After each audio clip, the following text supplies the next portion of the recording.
জাপানের দক্ষিণ পশ্চিমাঞ্চলে গত সপ্তাহের শক্তিশালী ভূমিকম্পে মৃতের সংখ্যা বেড়ে ৩৮ জনে পৌঁছেছে। একই সঙ্গে হাজারো মানুষ এখনও আশ্রয় কেন্দ্রে অবস্থান করছেন। রাষ্ট্রীয় সম্প্রচার মাধ্যম এনএইচকে জানিয়েছে কর্তৃপক্ষ ৩৬ জনের মৃত্যুর বিষয়টি নিশ্চিত করেছে।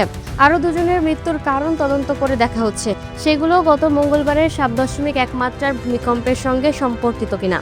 সরকারি তথ্য অনুযায়ী বর্তমানে ২১০টি আশ্রয়কেন্দ্রে ৯,২০০-এর বেশি মানুষ অবস্থান করছেন।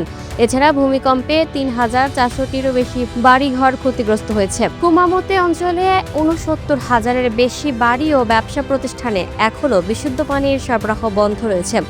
ভূমিকম্পে ক্ষতিগ্রস্ত হাসপাতাল ও অন্যান্য চিকিৎসা প্রতিষ্ঠানও ধীরে ধীরে স্বাভাবিক কার্যক্রমে ফিরতে কাজ করছে। এদিকে তীব্র গরম পরিস্থিতিকে নতুন চ্যালেঞ্জ হিসেবে উল্লেখ করেছেন কর্মকর্তারা। শনিবার কুমামোতোর কিছু এলাকায় তাপমাত্রা ৩৭ ডিগ্রি সেলসিয়াসের বেশি ওঠায় হিট স্ট্রোকের উপসর্গ নিয়ে অন্তত ৩০ জনকে হাসপাতালে নেওয়া হয়েছে। কর্তৃপক্ষ জানিয়েছে ক্ষয়ক্ষতির পূর্ণাঙ্গ চিত্র এখনও স্পষ্ট নয়। ভবন পরিদর্শন চলমান থাকায় ক্ষতিগ্রস্ত স্থাপনার সংখ্যা আরও বাড়তে পারে। Lucky Akter, up to date news, Dhaka.